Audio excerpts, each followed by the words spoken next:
virtualmente, inclusive. A Catarina falou que não tinha entrado, mas entrou agora. Ah, entrou agora? Então, boa noite! Boa noite! Boa Agora noite. sim!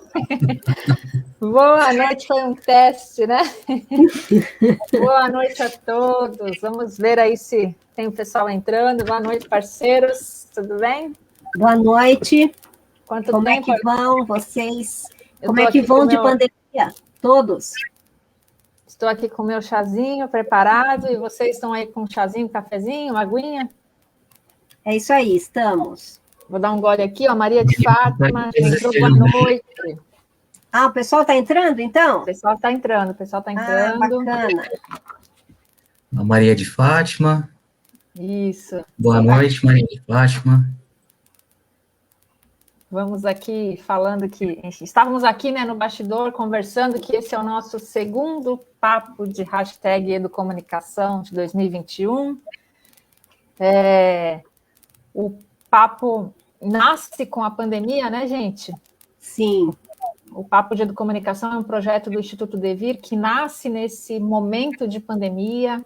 É um espaço que a gente tem como objetivo trazer para a discussão, para a reflexão, para o diálogo, temas ligados às interfaces da comunicação e da educação, né, nessa perspectiva educomunicativa, de diálogo, de troca, de aprendizado mútuo, né, da gente se ouvir e ouvir os nossos queridos convidados que se disponibilizam aqui para tratar de temas tão importantes, né? E a gente traz temas sempre ligados aos espaços formais e não formais de ensino e que afetam toda a nossa sociedade e o quanto nesses espaços formais e não formais de ensino a gente pode levar essas discussões justamente para o exercício de cidadania, né, para a transformação social partindo da base, né, pessoal? Exatamente, exatamente. E vamos nos apresentando, né? Eu sou a Ivone Rocha, eu sou professora, sou gestora do Instituto Devir Educom e gestora também de projetos do Instituto, né? Como o projeto Memórias em Rede, que trabalha a memória afetiva da cidade de Santos, com estudantes de duas escolas públicas, duas escolas municipais públicas de Santos, a Escola Avelino da Paz Vieira e a Escola Mário de Almeida Alcântara, ambas localizadas na região central de Santos. E é um prazer, mais uma vez, estarmos aqui. Daqui a pouco a gente faz um ano de papo, né? Verdade. E sempre trazendo gente muito interessante, convidados muito interessantes para bater esse papo aqui com a gente. Sejam Verdade. todos bem-vindos. E esse projeto que a Ivone acabou de falar, o Memórias em Rede, além do Papo de Comunicação, compõem aí o leque de ações, né, do Instituto Devir Educom, sempre nessa perspectiva. Também fazemos outras ações e projetos aí, como formação de professores, né? E eu não me apresentei. Olá, Alfredo, boa noite. Oi, boa noite, da Espanha. Olha, temos convidados aqui, pessoal que está nos assistindo, pessoas internacionais, hein? Olha, que legal! Diretamente da Espanha. Somos internacionais. Tá vendo? Olha o que a tecnologia nos propicia, né, gente? E eu só não me apresentei, eu sou a Andressa Luzirão, assim como a Ivone, eu sou gestora e comunicadora do Instituto Devir Educom, nós cofundamos, né, nós fundamos juntas aí, de mãos dadas, esse instituto. Sou jornalista também, professora universitária e passo a bola também para o nosso parceiraço Carlos, para ele se apresentar. Boa noite, eu sou Carlos Guimarães, também sou professor, sou pesquisador da área de Ciências Sociais e colaborador aí do Instituto Devir Educom. Antes eu ficava aqui do papo, agora eu estou participando aqui, mais ativamente aqui das transmissões aqui dos nossos vídeos. É isso aí. E hoje, né, a gente traz um tema especialíssimo, muito importante, né? Infelizmente, na verdade, a gente ainda precisa tratar desse tema, né? Que a gente chegue, quem sabe, em algum momento, a não precisar tratar desse tema. Mas o nosso tema é escola sem racismo, né? E para isso temos um convidado especial, não é isso, Ivone? Isso, nós estamos recebendo hoje para esse papo de hashtag Educomunicação o professor Juarez Xavier, e eu vou falar aqui, vou dar um resumo, gente, porque o currículo dele é muito grande, então eu vou fazer aqui um resumo do currículo dele. Ele possui graduação em Comunicação Social, com especialização em jornalismo pela PUC de São Paulo, mestrado em Ciências da Comunicação pela Universidade de São Paulo, e doutorado também em Ciências da Comunicação e também pela USP. Atualmente, Juarez é professor, assistente, doutor da Universidade Estadual Paulista Júlio de Mesquita Filho, a Unesp, tem experiência na área de comunicação com ênfase em jornalismo especializado, atuando principalmente nos temas racismo sistêmico, economia criativa, jornalismo especializado, educação e diversidade racial. Só isso, viu, gente? Uhum. Ele é comentarista da TV 247, Jornalistas pela Democracia, professor na graduação de jornalismo e pós-graduação em mídia e tecnologia, e vice-diretor da Faculdade de Arquitetura, Artes, Comunicação e Design da Unesp de Bauru. Então, chamamos aqui para fazer parte da nossa roda de conversa o professor Juarez Xavier. Bem-vindo, professor. Agradeço o convite. Para mim é um prazer estar com vocês, né, Ivone, Andressa e Carlos. Para mim é um enorme prazer estar com vocês. E com as pessoas que vão acompanhar nosso bate-papo. Prazer é todo nosso. Quero só contar aqui um segredinho, que eu tive o privilégio de ser aluna deste mestre, só para ficar registrado. Então eu preciso falar que eu conheço o professor Juarez, conheci o professor Juarez em 2008, quando ele era coordenador na Unicid. Olha só. Eu cheguei na Unicid com um curso embaixo do braço, para um curso de pós-graduação, e aí fui recebida pelo professor Juarez, nunca me esqueço disso, né? É um prazerzaço ter o professor Juarez aqui com a gente, saiba disso, viu? É um prazer meu conhecê-las em outros contextos também. Enorme prazer. É um prazer conhecê-lo também, o professor Juarez. Obrigado, Carlos. Vamos para as nossas manchetes? Vamos. E vamos explicar aí para quem está nos assistindo, não sabe o que são as nossas manchetes da semana, né? É uma dinâmica que a gente faz no projeto Memórias em Rede, que a Ivone mencionou. É um momento de escuta, que os alunos se escutam e falam, né? E são ouvidos, né? Então, a gente traz aqui, levando ali para aquele momento, para aquela roda, as suas notícias pessoais. E aí a gente vai trazer aqui também, a gente sempre traz essa dinâmica, a gente faz aqui com os nossos convidados, as nossas manchetes, né? Eu posso começar? Pode ser eu? Fica à vontade. A falar a minha manchete? Fica à vontade. Minha manchete, ela é bem curtinha, eu quero fazer um Viva a Ciência, porque o meu pai foi vacinado hoje, e é muita emoção, né? 50%, né, primeira dose, então eu estou 50% aliviada e emocionada. E passo, então a gente, essa hashtag Viva a Ciência, porque graças a ela, né, temos aí a vacinação. Então eu passo a minha bola aí para o Juarez, pode ser? Pode, lógico. Bom, a minha manchete é sobre o absurdo do debate que está sendo feito na Câmara Municipal, na Câmara Federal, no Congresso Brasileiro, discutindo sobre a possibilidade de a iniciativa privada comprar vacina. Isso tem 4 consequências que me parecem muito sérias, e acho que é importante a gente pensar e refletir sobre isso. Primeiro, que mostra a natureza de uma sociedade ainda com os pés fincados na lama da escravização.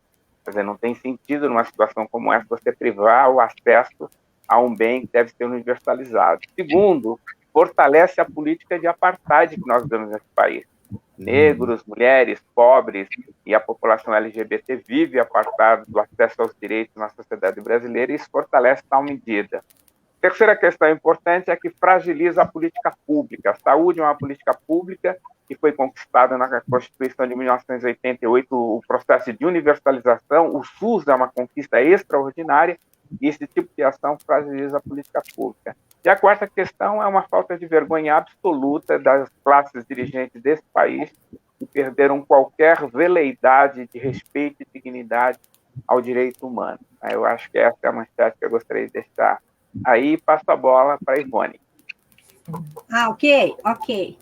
Bom, a minha manchete, ela vai muito na linha do tema nosso de hoje, né? Que é o racismo na escola, né?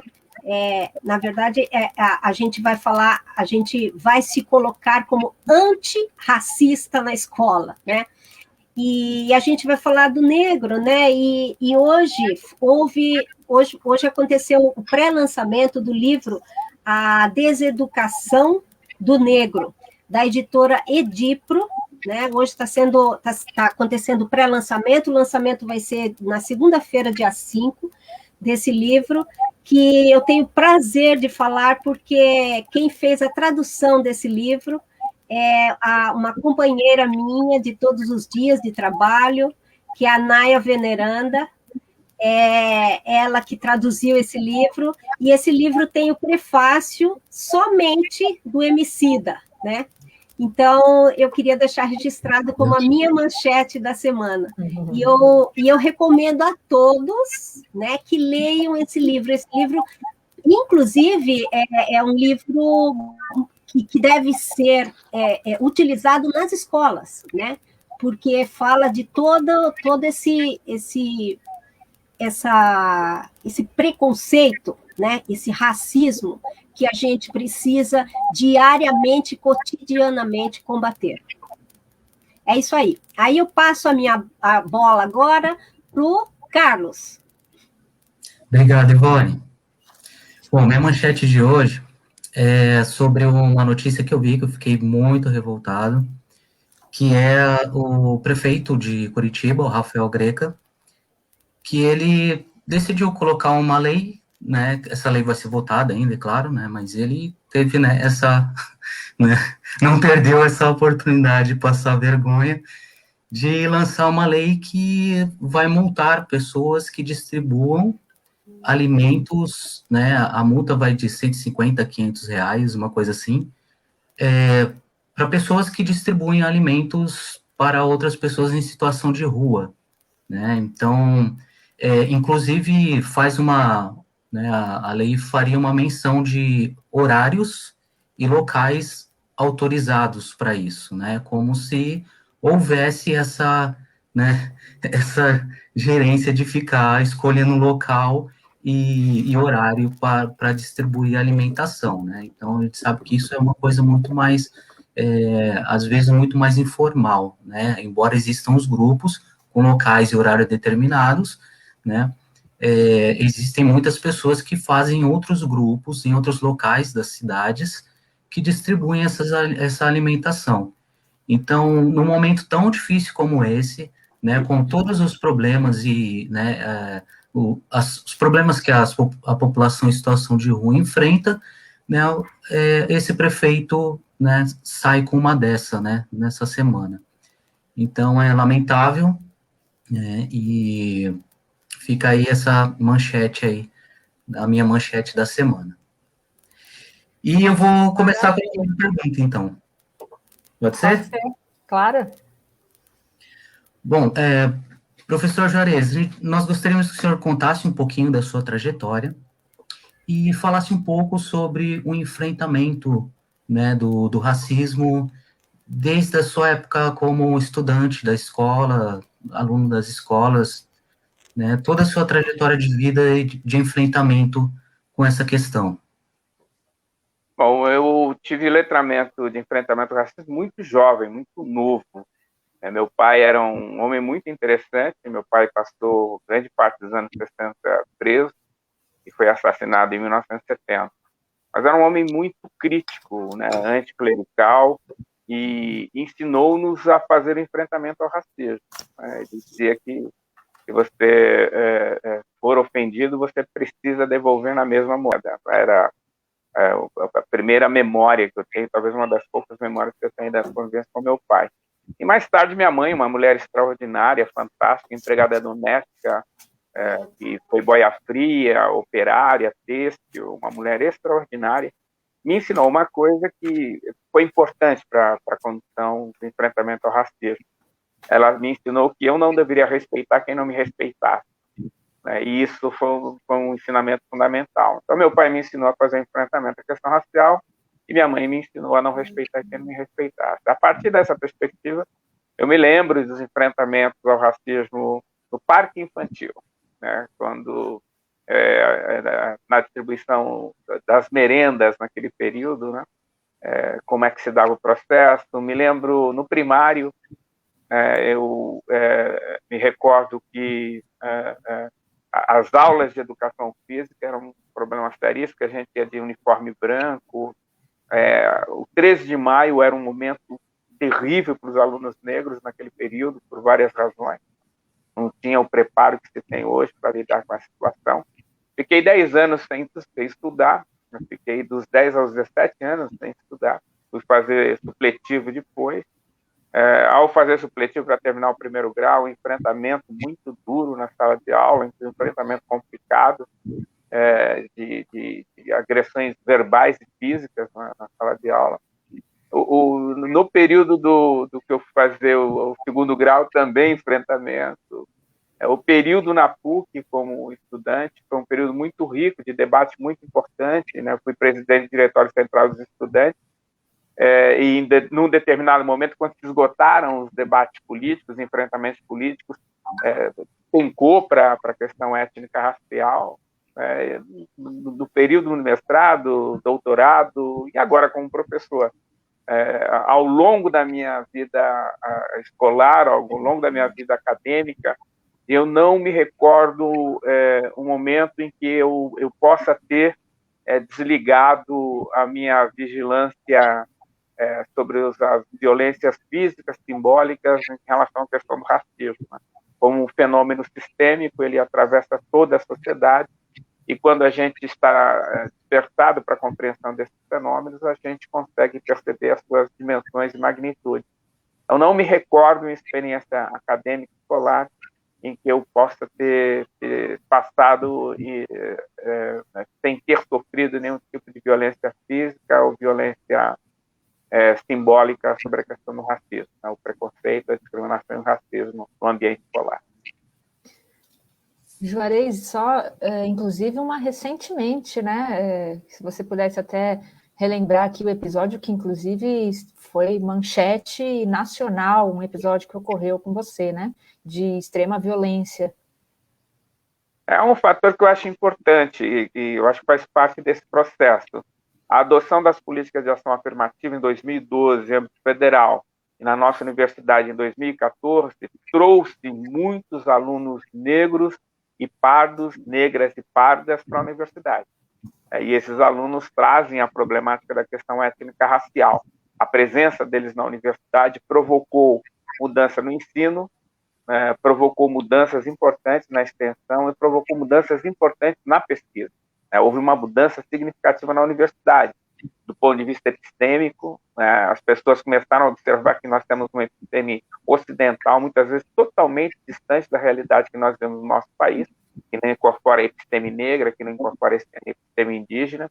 Do ponto de vista teórico, esses alunos começaram a trazer para a universidade uma leitura que não era comum na universidade, autoras e autores extremamente importantes fora desse eixo do universo cis, branco, ocidental, passaram a trazer literatura africana, latino-americana, de outros povos muito importantes. Né?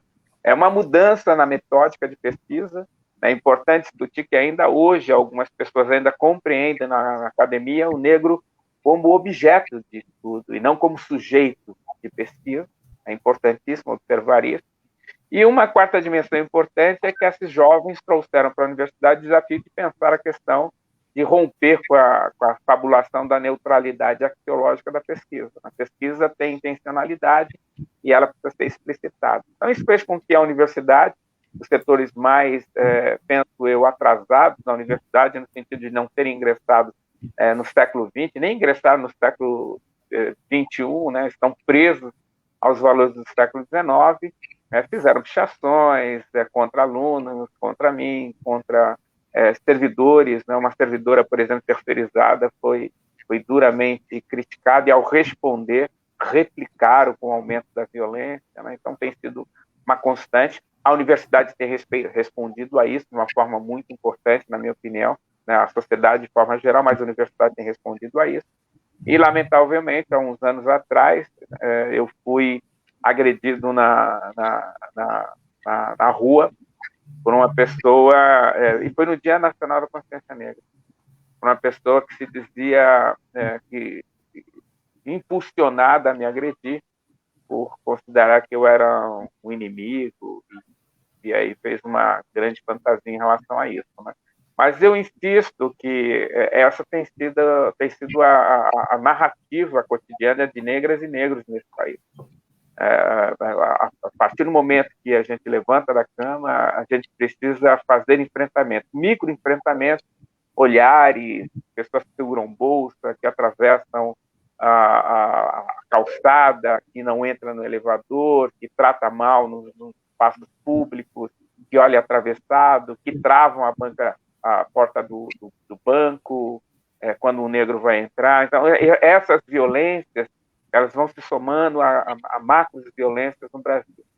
Isso tem sido um cotidiano da população negra, né? Eu tenho estudado esse tema, como a Ivone bem apontou, a partir da característica do conceito de racismo sistêmico, que é o racismo que funda as instituições racistas no Brasil. O Brasil, ele nasce a partir do genocídio da população negra, da população indígena e a escravização da população negra. Ele funda as instituições, ele estrutura o acesso à cidadania e ele replica esse processo no dia a dia, causando para a gente, eu acho que afetando muito nossa saúde mental. Então, temos enfrentado a partir daquilo que é importante, a afirmação da humanização radical e absoluta de ser negro no Brasil e no mundo. É isso que você falou, né, Juarez? Essa violência, esse preconceito, ele está no micro e no macro, né? Você acha que, com os movimentos sociais focados nesse tema, você acha que o racismo tem diminuído ou a gente tem vivido um retrocesso, mas ainda assim com um crescimento desse enfrentamento, justamente porque há movimentos sociais que focam nesse tema? Acho que tem duas questões importantes para distinguir, uma conjuntural e outra estrutural. A conjuntural é que nós passamos a ter, a partir da primeira década desse século, a instituição de um discurso de extrema-direita no mundo. Extrema-direita. Ela tem um epicentro nos Estados Unidos, logo no período da eleição do Obama, e ela se constitui a partir de 3 vetores, né? A crítica à cultura, e por extensão é a cultura, a educação, a civilidade, a crítica às discussões de gênero, com a criminalização de todas as conquistas feitas pelas mulheres, e a questão étnica-racial. Foram os 3 eixos que dirigiram as ações de extrema-direita nas eleições pelo mundo afora. Foi assim nos Estados Unidos, Inglaterra, França, Itália, Portugal, Espanha, Bélgica, Austrália, foi assim na Índia, na América Latina toda, e no Brasil foi assim, né? E isso é um movimento conjuntural, que, na minha opinião, é uma conjuntura que não tem fôlego para se manter em função da diversidade que nós temos no mundo. No Brasil é estrutural, e aí eu não tenho dúvida do papel importante que os movimentos sociais têm jogado na diluição dessa ideia de uma suposta democracia racial. O movimento social de negros e negras avançou muito desde a abolição. Num primeiro período, era um enfrentamento brutal, uma política que tinha por objetivo eliminar a presença física e cultural do negro na sociedade brasileira. Há documentos que falam sobre isso. João Batista de Lacerda externou isso na década de 10 do século passado no Brasil. O segundo movimento é quando há a estruturação do acesso aos capitais econômicos, políticos, sociais e culturais, em que o negro é privado dessa possibilidade, é colocado à disposição da população recém-chegada no Brasil como imigrante a possibilidade de ter acesso a esses capitais, que se estruturou a partir de um sistema de privilégio. O terceiro momento é a da ação política de enfrentamento ao racismo e a teoria da chamada democracia racial. E aí os movimentos sociais negros tiveram um papel fundamental nessa discussão, em desmontar essa fabulação, em criar mecanismos políticos para poder denunciar, em gerar dados que constataram tal situação e avançar em lutas políticas, né? Como, por exemplo, na Assembleia Nacional Constituinte de 1988, em que o movimento negro consegue uma vitória extremamente importante 100 anos depois da abolição, que foi a criminalização do racismo e a necessidade de pensar políticas públicas para a superação do racismo. De lá para cá, houve uma série de conquistas importantes e acho que há um letramento sobre as relações étnicas raciais, a necessidade de superação do racismo na sociedade brasileira, feita pelo movimento social de negros e negras. É por isso que hoje, quando ainda os setores mais reacionários tentam apresentar que o Brasil não é racista, que não tem racismo no Brasil, há uma reação natural da sociedade, que nós compreendemos que há racismo, ele criou um posto abissal entre negros e não negros na sociedade brasileira, e ele ainda é regido pela lógica da Casa Grande e da Senzala, né, da segregação radical absoluta do elemento não negro no Brasil. E essa luta pela humanização da população negra tem feito esse enfrentamento. Acho que nasce nos movimentos sociais e a gente passou a discutir e pesquisar isso na universidade. E hoje estamos no momento de articulação desse processo todo. A população negra não apenas se afirma como sendo uma população com direito a toda a dignidade humana, mas reivindica também seu estatuto de cidadania, né, de acesso ao capital econômico, ao capital cultural, ao capital social e ao capital político, como deve ser assegurado no Estado de direito a todos aqueles que fazem parte desse país chamado Brasil, mesmo porque no século XXI não tem sentido manter esse posto de desigualdade pautado pela fronteira da cor da pele.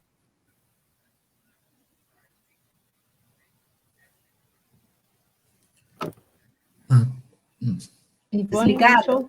Agora voltou. Estão me ouvindo, né? Sim. Ok. Eu queria trazer esse assunto, né? Ou melhor, levar esse tema para a escola, né? Para a escola que é o ambiente onde nós atuamos com os nossos projetos e tudo, né? Eu não vou me lembrar exatamente como é que Pierre Bourdieu dizia, mas o Pierre Bourdieu, na Sociedade da Educação, se não me engano, né? Sociedade da Educação, Pierre Bourdieu dizia que a escola, né, que da década de 60 para cá, a escola, ou melhor, que na década de 60 isso se mantém, né, a gente percebe, e ele mesmo acrescentou isso, que vinha se mantendo, a escola fazia uma diferenciação, né, social entre os alunos. E isso acontecia na própria sala de aula, né? E ele dizia assim, né? O Juarez deve saber bem disso que eu estou falando, que o Bourdieu dizia assim que na escola, na hora que o professor ia destacar algum aluno, né, dificilmente ele destacava aquele alunozinho, aquele mais tristezinho, aquele mais pobrezinho, né? E aí, quando ele chamava para ir na frente, para falar ou para fazer qualquer comentário ou alguma pergunta que ele fizesse, ele sempre fazia para um aluno que tivesse mais bem apresentado, que tivesse uma condição social melhor, né? Desde que eu li isso, desde que eu li essas coisas todas do Bourdieu, eu fiquei pensando muito, né, no ambiente escolar, e aí agora eu trago para essa questão do negro, né, do racismo. E aí eu queria saber o seguinte, Juarez, você acha que os professores, que a escola está sabendo lidar com essa problemática? Porque essa é uma problemática da sociedade como um todo, né? A escola, principalmente, sobretudo a escola pública, recebe um número muito grande de pessoas negras, né? Haja vista as escolas onde a gente trabalha, né? Você acha que as escolas elas estão sabendo lidar com isso? O professor está sabendo trabalhar esse tema dentro da sala de aula? O que você acha disso? Só complementando antes do professor responder, desculpa, professor, o Marcos Augusto aqui, ó, isso dá para casar, somar com essa questão do Ivone, ó, ele coloca, professor, além dos atos de violência, o racismo explícito, acho importante destacar que as instituições de ensino, em todos os níveis, têm contribuído muito para a perpetuação da estrutura racista.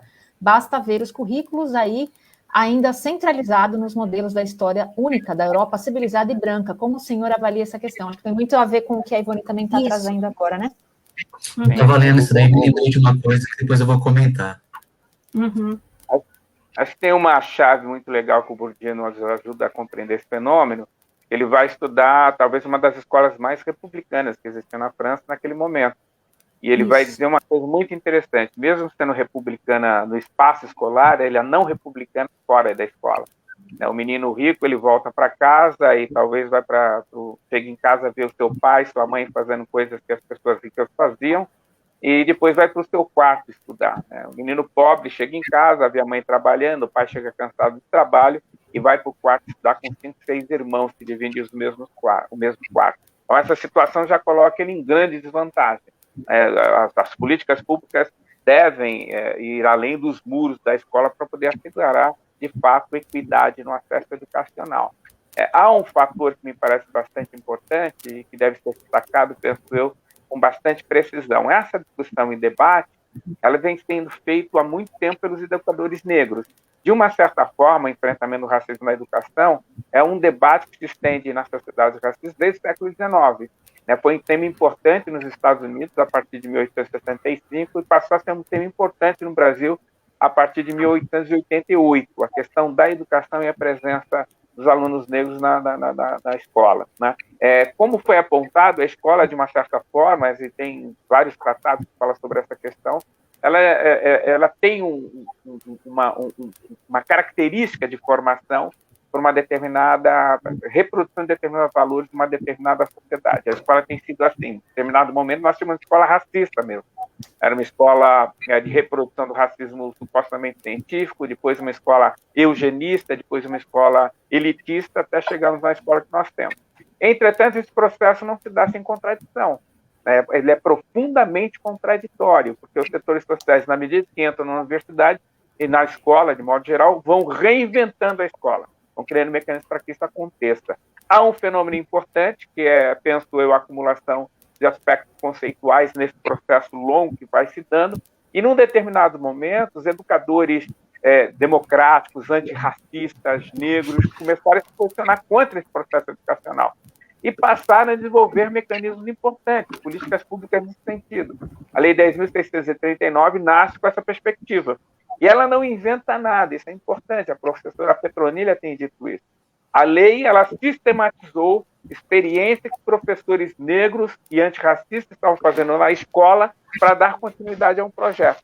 Essa lei mudou a LDB por várias razões. Ela não tem a aplicação radical necessária, e não é porque tem lei que pega e tem lei que não pega.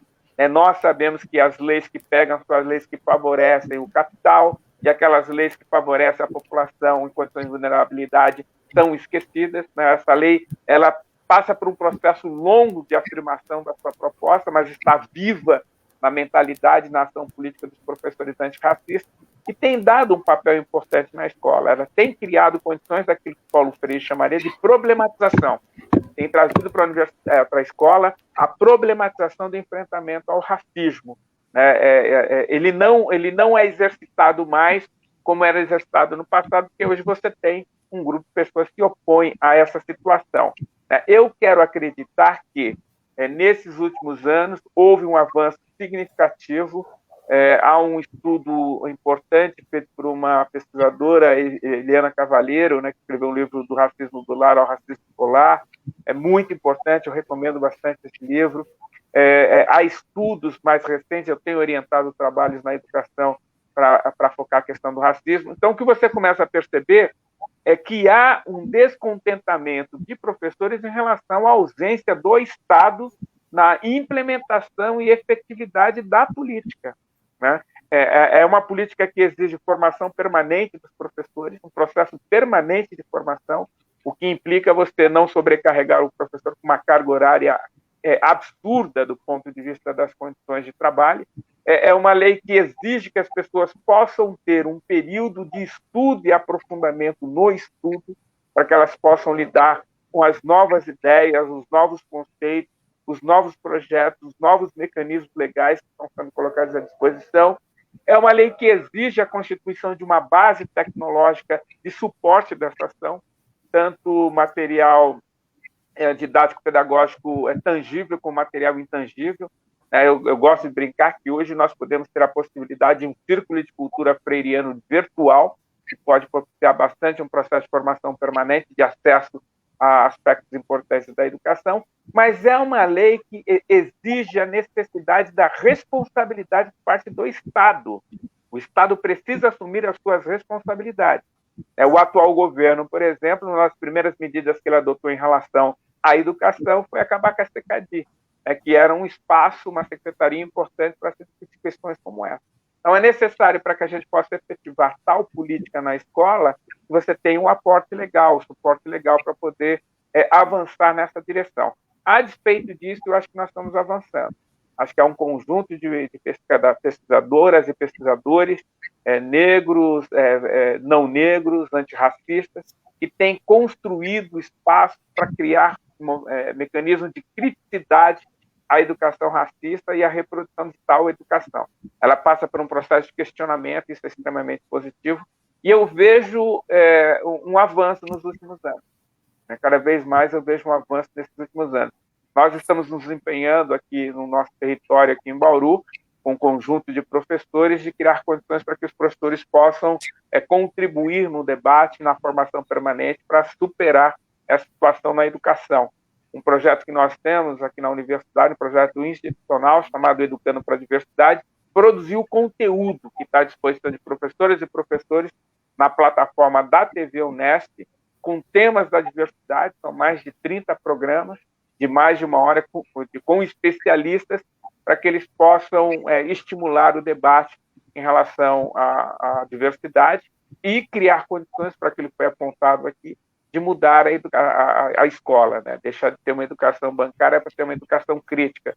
É um exercício que todos nós podemos fazer a partir de um posicionamento político de uma educação que atenda aquilo que foi aprovado na Assembleia Nacional Constituinte de 1988. Uma educação crítica, inclusiva, acolhedora e cidadã. Eu queria fazer um comentário aqui, vou tentar ser breve, mas lembrando, pegando o que o professor Juarez falou sobre essa postura racista dentro da escola, e claro que a gente tem aí uma série de estudos, uma série de avanços, até a partir do movimento negro, tem a lei 10.639, tem a 11.645, e pegando aí também o gancho do que a Ivone falou, lembrando do Pierre Bourdieu, que vai formar a ideia da violência simbólica, eu me lembro, isso foi em 2011, 2010. Eu estava dando aula numa escola do Paraná e a gente teve uma dessas semanas, a Semana da Consciência Negra, e lembro claramente de uma aluna discutindo com o orientador pedagógico da escola, que ele não estava deixando ela entrar na escola. A gente estava com aquele clima todo de feira de ciência, todas as salas foram decoradas, cada sala tinham palestras, tinham trabalhos apresentados que os alunos fizeram durante todo o ano e tal. E num determinado momento, na hora de entrar, essa aluna foi barrada pelo coordenador pedagógico porque ela estava sem a camisa da escola. E ela falou, mas eu queria entrar, eu queria ver, é a Semana da Consciência Negra, estão falando sobre nós e não sei o que. E ele falou, ele poderia ter explicado melhor para ela, olha, você mora aqui perto, já que o problema é uniforme, vai lá, pega a camisa da escola e volta. Não, ele falou, gritando com ela na frente de todo mundo, ele falou, você não é nada aqui. E aquilo ficou emblemático na minha cabeça, como que isso pode acontecer num ambiente escolar, essa postura, que é não só, é uma postura herdada da estrutura racista, de opressão mesmo, E E isso, sabe, ao mesmo tempo, todo mundo, né, fala, não, né, foi lá, né, chamamos, os professores chamaram, né, o orientador pedagógico do lado e tivemos que falar com o cara, meu, olha o que você está fazendo, véio, entendeu?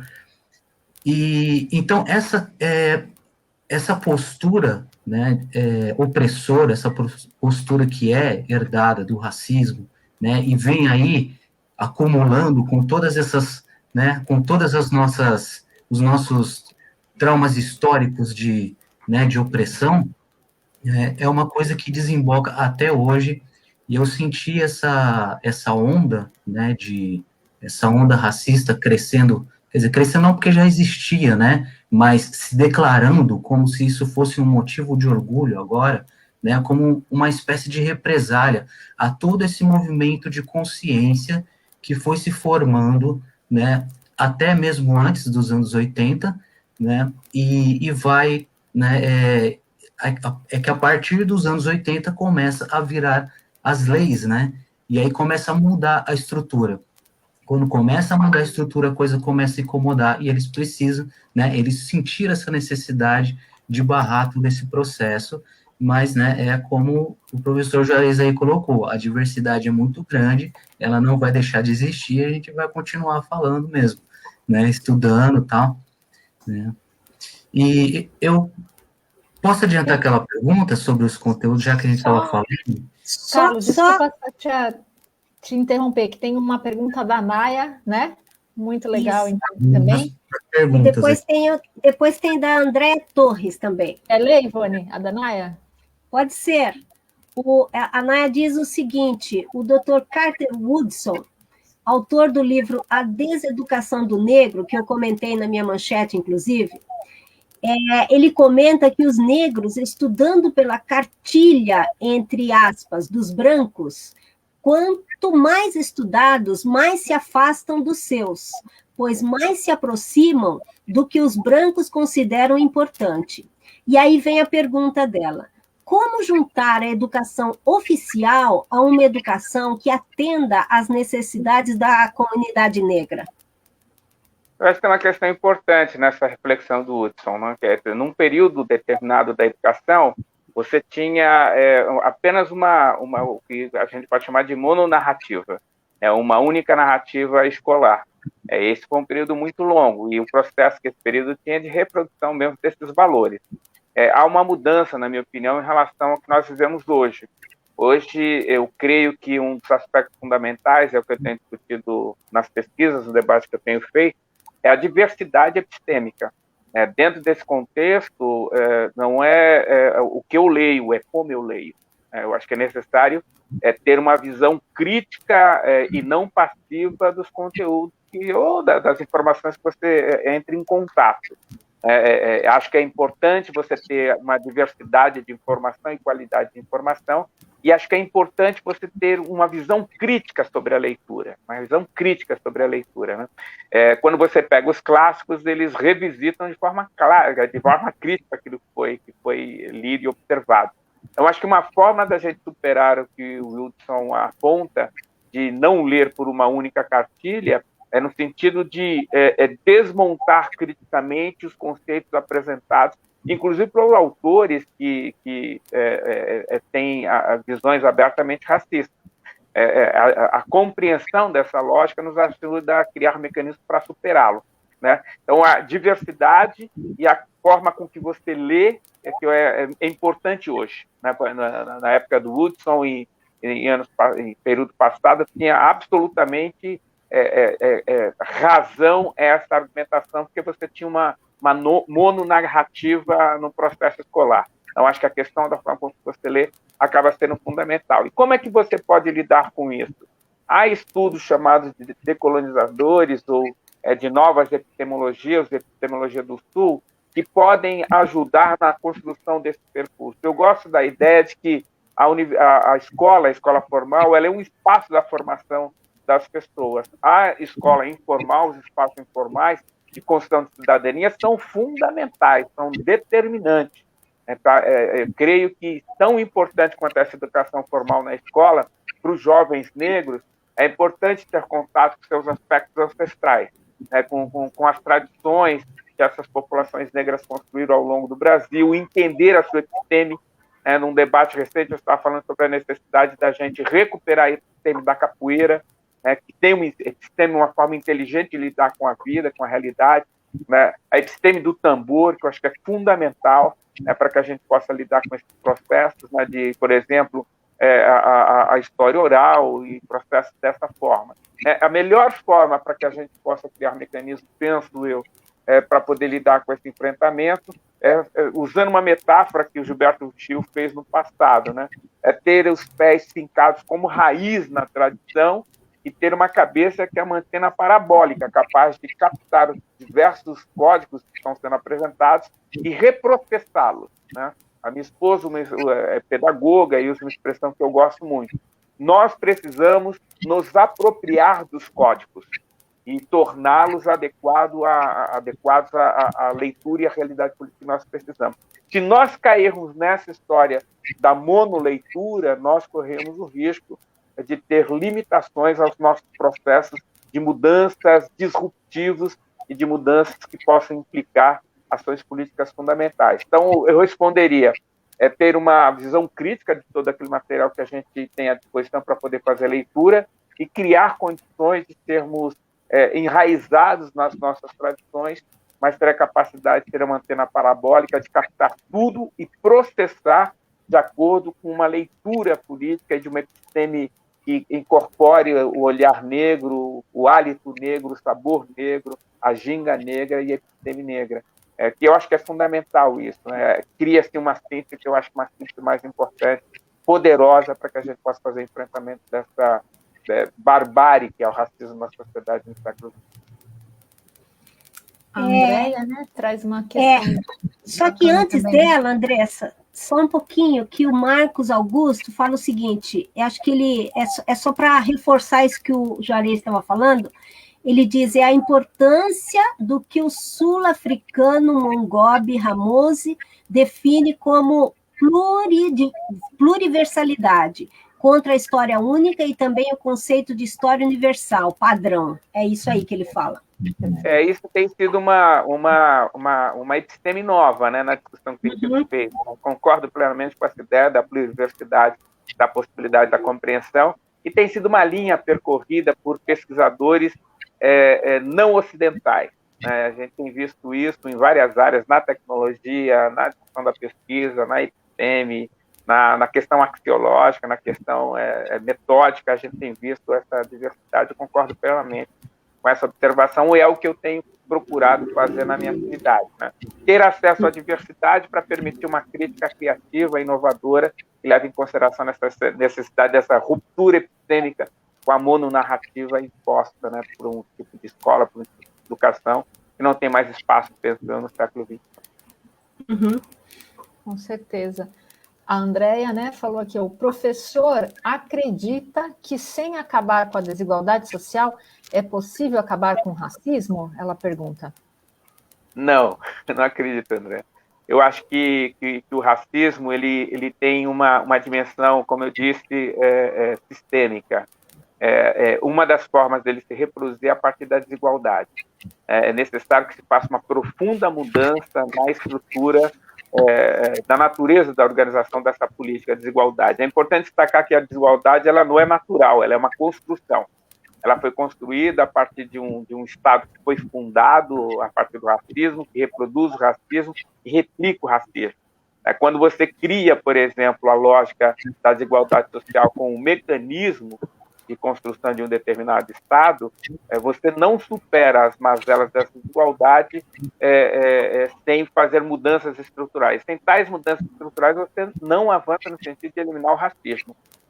Insisto, o racismo ele não é um problema de moral, um problema pessoal, um problema subjetivo, ele é um problema material, concreto, político, constituído por um tipo de Estado, um modelo de Estado que retroalimenta esse processo, e a desigualdade abissal faz parte da estruturação desse mecanismo de racismo. Ele é a base desse mecanismo de racismo.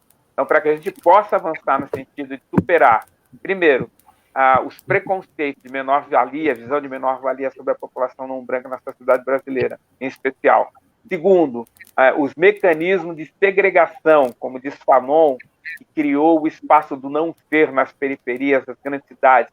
É um espaço onde o Estado de democracia de direito está suspenso. Você vive num permanente estado de sítio, onde você não tem acesso aos bens materiais fundamentais. Quando não superar isso, você não supera o racismo, que é um mecanismo de morte sistêmica da população negra. Essa que é a questão central. O racismo é uma questão de subjetividade. Quando você olha o mapa da violência e você vê que a cada 23 minutos um jovem negro morre no Brasil, ao final do nosso encontro, 2 a 3 jovens negros terão morrido. Quando você vê essa natureza, você vê a natureza que é o racismo. Não é possível superar isso preservando a estrutura da desigualdade abissal constituída nesse país desde 1500, e vem sendo fortalecido sistematicamente, né? O professor Milton Santos dizia de uma forma muito brilhante, né? A desigualdade não é um acaso no Brasil, ela é uma construção, é um projeto, é um objetivo das classes dominantes em tê-la como mecanismo de submissão da população que é colocada em condições de vulnerabilidade extrema. Então, não há condições, na minha opinião, de superar o racismo sem a gente superar as desigualdades abissais que marcam a carne e a alma da sociedade brasileira. Carlos, você queria falar, né? Você queria perguntar. Não, deixa, porque eu perdi aqui, na verdade, mas eu ia adiantar a outra pergunta, mas depois a gente entra nela. Maravilha, pode entrar já. Pode ficar à vontade, Carlos, pode ficar à vontade. Nós estávamos falando sobre essa questão da Lei 10.639, sobre como, né, a escola, como ter um currículo, né, que corresponda, né, a esse debate, e a pergunta seria, quais são, se você pode falar sobre conteúdos que tragam uma visibilidade positiva para a cultura negra. Eu tendo a acreditar o seguinte, né? Você tem na escola, você tem lá o corpo docente, você tem os recursos materiais e você tem os aspectos infraestruturais da escola, né? Quer dizer, isso tem que ser revisitado, né? Isso está contextualizado numa sociedade específica, numa sociedade dada. Nós não podemos atribuir à educação uma responsabilidade que não é só da escola. A escola tem determinados compromissos. Gosto da ideia de que ela forma pessoas que podem mudar o mundo, gosto dessa ideia, mas é necessário fazer reivindicações para que haja mudanças estruturais fora desse espaço, mesmo porque os movimentos sociais têm construído conteúdos que podem ser retroalimentados numa educação libertadora. Por exemplo, eu acho que ninguém avançou tanto no enfrentamento ao racismo no Brasil do que o movimento social de negros. Todas as questões fundamentais foram conquistadas por esse movimento, o ponto de vista da identificação do que é o racismo, da construção de legislação, de estratégias políticas, mecanismos pedagógicos, mecanismos conceituais, de pontos de vista importantes.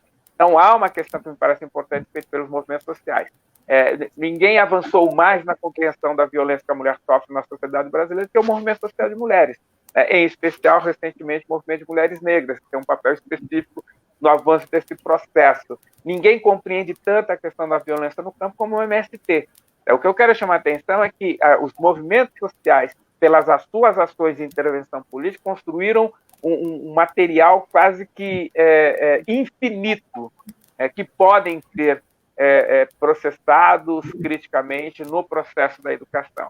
É necessário considerar que a escola ela tem um momento e um espaço privilegiado de, se tiver esse contato permanente com a sociedade, criar mecanismos e conteúdos muito importantes para a questão da superação do racismo. Por exemplo, se nós compreendemos que o racismo não é um problema que afeta apenas a população negra, e apenas aí é com muito sarcasmo mesmo, né? Mas que afeta o conjunto da sociedade, nós vamos compreender que esse não é uma tarefa especificamente de negros, educadores negros, é da educação, né? De todos os educadores que precisam compreender esse fenômeno. Quando nós compreendemos, por exemplo, que a misoginia implica a violência sistêmica contra as mulheres, nós vamos compreender que todos nós somos responsáveis por uma educação antipatriarcal. Quer dizer, todos esses mecanismos podem ser observados nos avanços contidos nos movimentos sociais, né? Eu tenderia a dizer que a essência dessa educação cidadã, inovadora, disruptiva, crítica.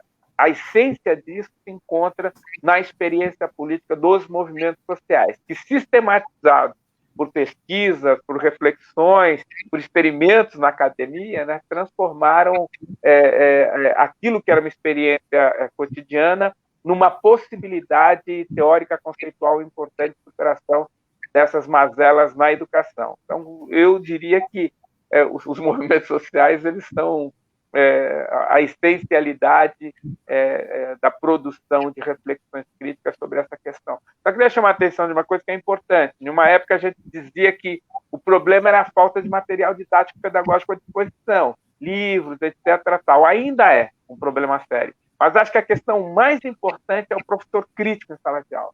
A formação permanente do professor. Esse, sim, é capaz de processar esses mecanismos todos, né?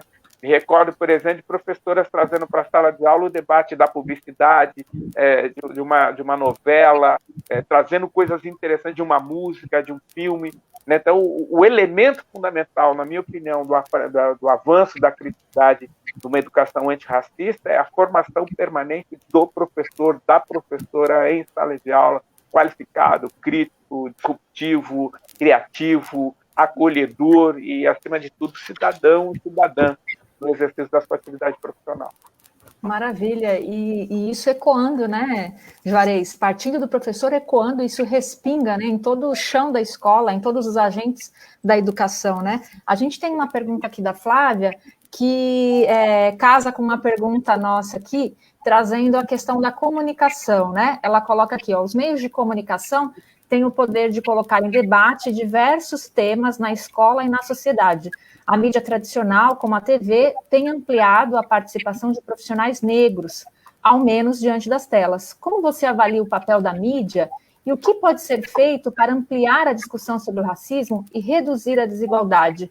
E aí eu emendo essa pergunta da Flávia, professor, colocando no âmbito do ensino, no âmbito da escola, como que, e aqui trazendo para o nosso universo, que são as interfaces da comunicação e da educação, né, essa perspectiva da educomunicação, de como que pode ser colocado dentro da escola, né, levar o jornalismo para dentro da escola, que é uma coisa que nós, do Instituto, nós defendemos, o jornalismo dentro da escola, trazer essas questões, como o senhor acabou de falar, né, discutir uma publicidade, discutir uma notícia, como que o professor, a importância disso, do professor levar isso para o âmbito da escola, para a sua sala de aula, inclusive para discutir a questão da representatividade do negro na mídia, né? Qual é? Será que esse aluno negro se sente representado por essa mídia, né?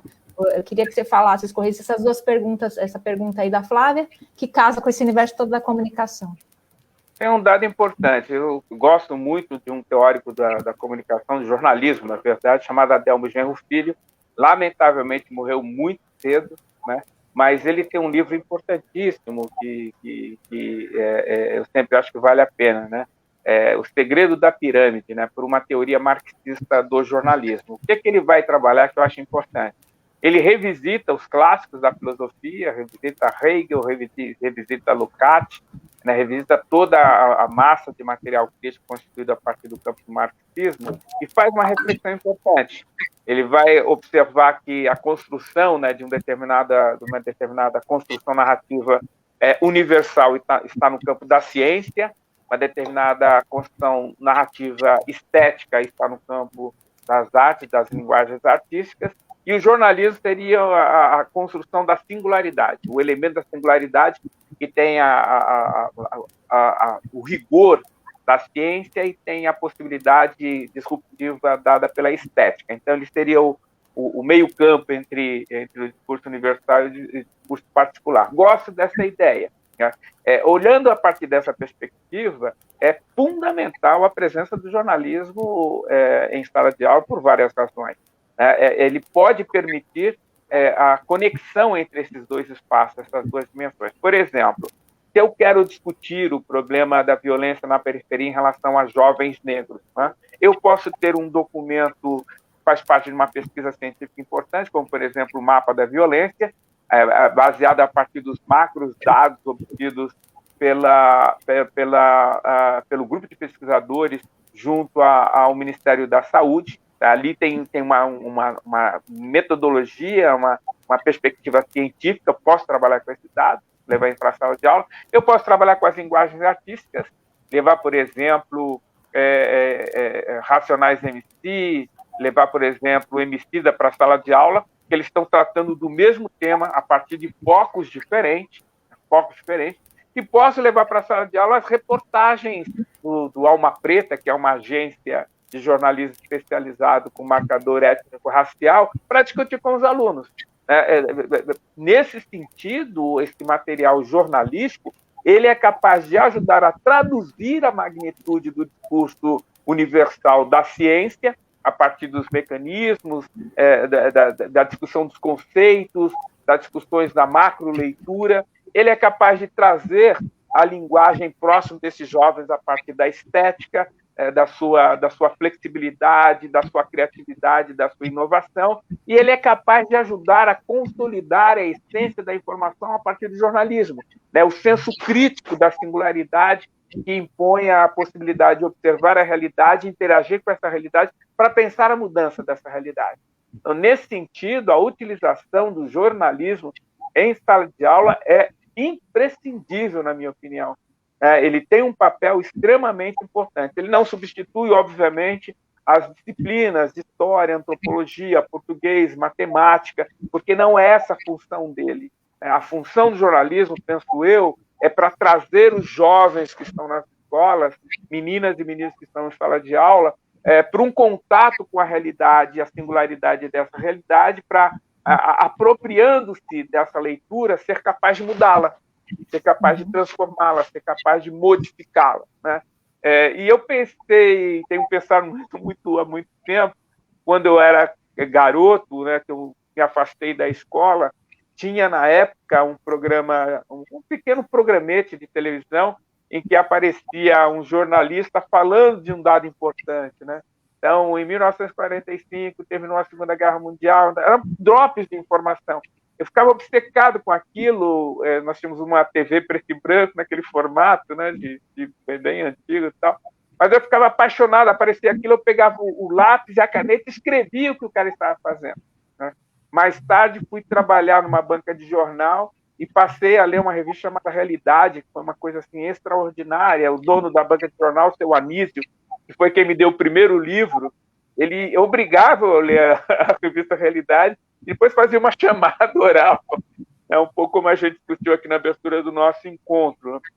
Então, eu fui letrado pela mídia, acho importante, falo para as pessoas que estão comigo em sala de aula, alunos e alunos dos cursos que eu ministro, que um jornalista que não lê jornal é tecnicamente imprestável, né? E não é possível você fazer isso fora da sala de aula, né? É necessário ler jornal. Quando eu falo ler jornal, não é só o jornal físico, é necessário ler, acompanhar, porque essa singularidade do mundo moderno só o jornalismo pode dar. Só o jornalismo pode dar. Por exemplo, essa história que nós estamos assistindo, que eu chamo de necropolítica no Brasil, né? Se dá de uma forma muito rápida, mais de 300 mil mortos, mudanças no cenário político, econômico e social. Quem está nos dando elementos para pensar essa realidade é o jornalismo. Isso não pode estar fora da sala de aula. O golpe de 2016 não pode estar fora da sala de aula, porque isso condicionou a vida desses meninos e meninas que estavam na escola naquele momento. Quando você corta investimento na educação, na saúde, você está comprometendo o futuro desses jovens. Então, ter acesso a essa informação é fundamental. Ele pode até concordar com o movimento, mas ele tem que saber que ele é responsável pelas decisões que estão sendo tomadas e que poderão ou não roubar parte do seu futuro a partir daquilo que está sendo desenvolvido naquele momento. Então, acho imprescindível, fundamental, tão importante quanto a utilização dos mecanismos de ciência e estética, a necessidade de você ter o jornalismo, aqueles produtos de jornalismo de qualidade profissional, né? Não é no único viés, mas de qualidade profissional, captado, colhido por profissionais, à disposição das pessoas construírem uma visão de mundo mais radical, mais crítica e que ele consiga observar a sua necessidade. E quem disse isso não foi nenhum grande revolucionário, né? Hegel vai dizer que a leitura do jornal diário é a Bíblia do homem moderno. Isso vai falar isso no século XIX. Então, sem você conhecer as notícias, você se perde esse cipoal de ideias e ações e não tem condições de criar sua cidadania. Acho que é fundamental ter o jornalismo em sala de aula como um elemento fundamental de criticidade. Juarez, a gente tem uma pergunta da Karina e tem também um comentário aqui do Marcos, mas antes disso, só engatando aqui, somando com o que você está falando, você acha que, de alguma maneira, a mídia, ela cumpre o seu papel de trazer ao debate, né, essa questão do preconceito, inclusive para diminuir, né, o racismo, enfim, ou ela ainda traz para a pauta o negro como estatística de violência?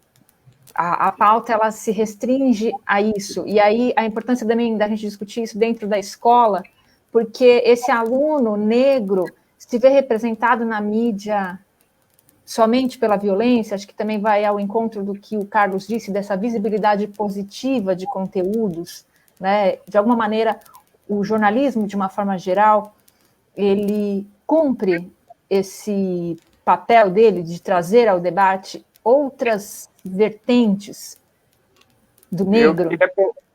Eu vou pedir o apoio do professor Milton Santos para poder responder isso. Né? Deixa só eu falar uma coisinha rapidinha, professor, só um pouquinho. Lógico, é que a gente está assim, a gente já estourou o tempo. Desculpa, né? Fiz uma pergunta que não estava no script.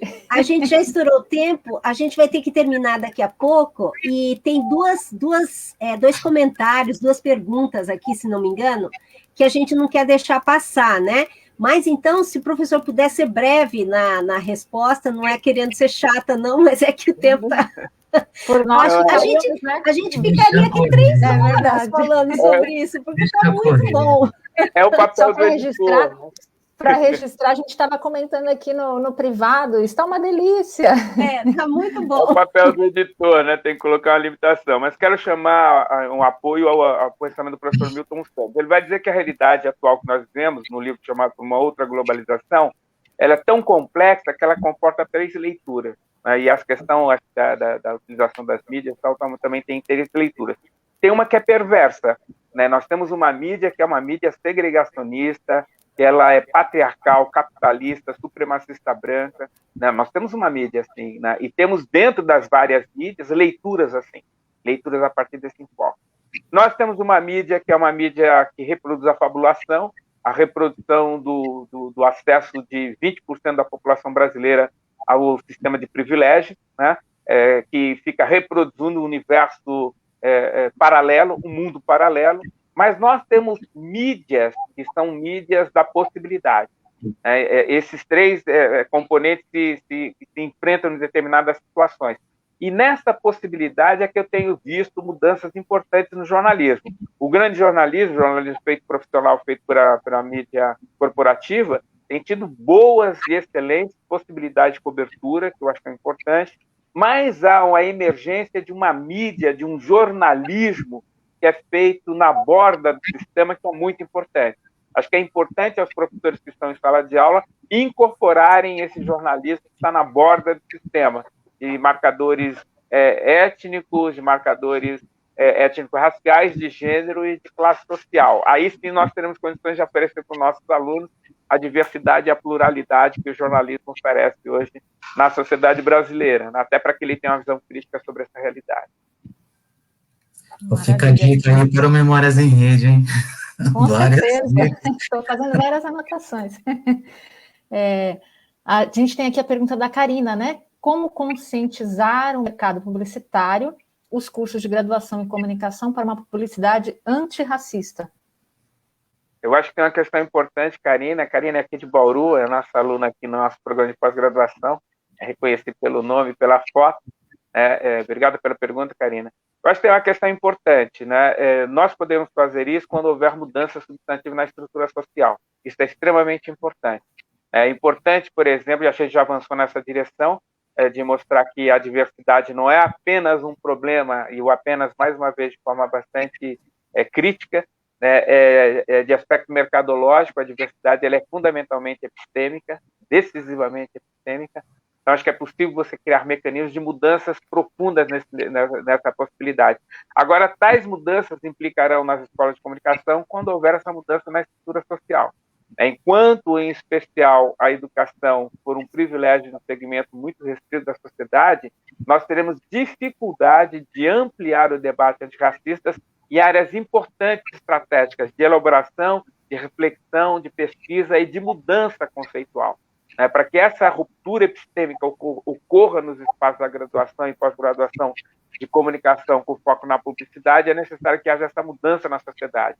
Me recordo muito que a São Paulo Fashion Week tem passado por várias mudanças, não por opções de quem promove a São Paulo Fashion Week, independente dos seus gestores, mas porque os movimentos sociais têm imposto tal mudanças. E a emergência de uma nova leitura estética, política social, tem forçado a esse mecanismo. Acho que vai haver um reflexo dessas mudanças nos cursos de comunicação e de publicidade quando a gente conseguir fazer grandes mudanças na estrutura social. Bacana. O Marcos, só vou registrar aqui o que o Marcos comenta, Marcos Augusto Ferreira. Ele diz: boa história, professor. A realidade foi fundamental para o jornalismo. Inclusive, temos aqui em Santos a editora que lançou um livro com algumas das velhas reportagens, não é isso que ele coloca? Eu acho que é isso, sim. Algumas das velhas reportagens. Maravilhoso.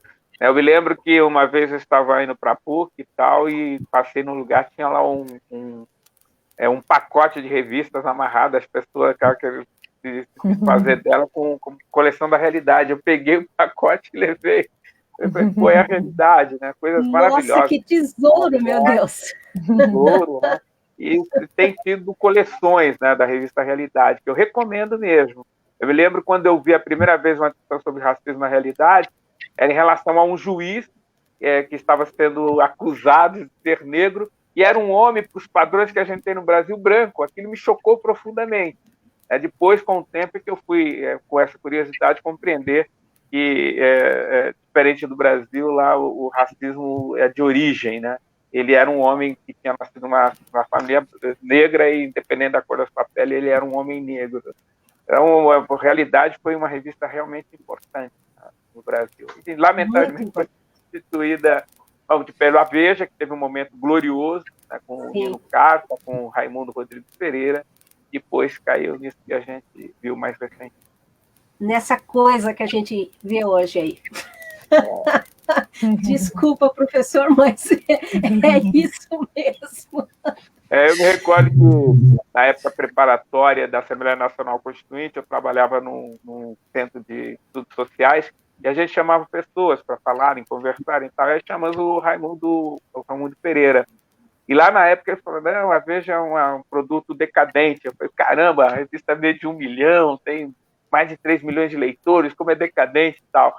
É que na época eu não tinha subsuntores suficientes para compreender que ele não estava falando sobre a questão de mercado, mas sobre a abordagem que a revista passava a fazer em relação à realidade. E, de fato, naquela época já tinha urgência da decadência da esquerda.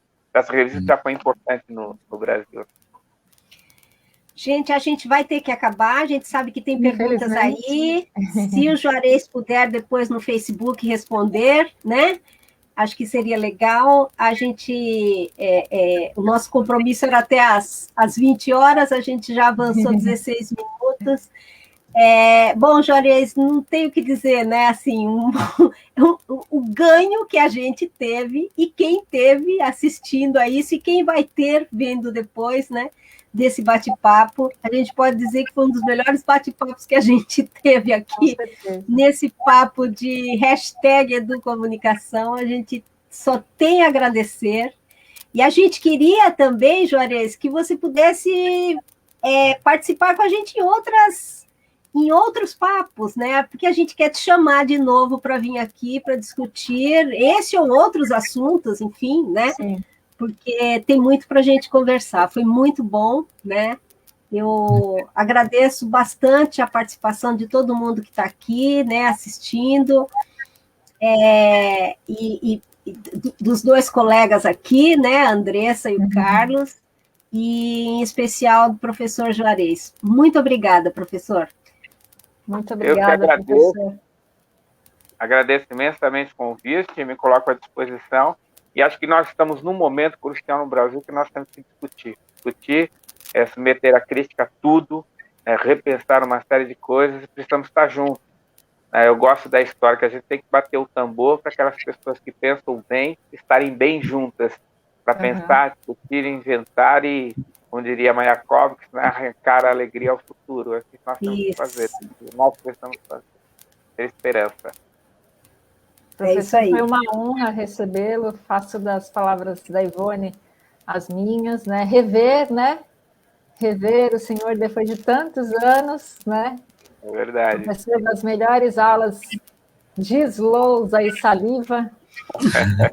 E jamais esqueci, né? Quem teve a oportunidade, eu vi que teve pessoal aí que daquela época que foram seus alunos que estão aqui, assistiram também. Então é uma honra estar com você aqui, com tanto aprendizado, com tanto conhecimento compartilhado aqui com a gente nessa troca linda.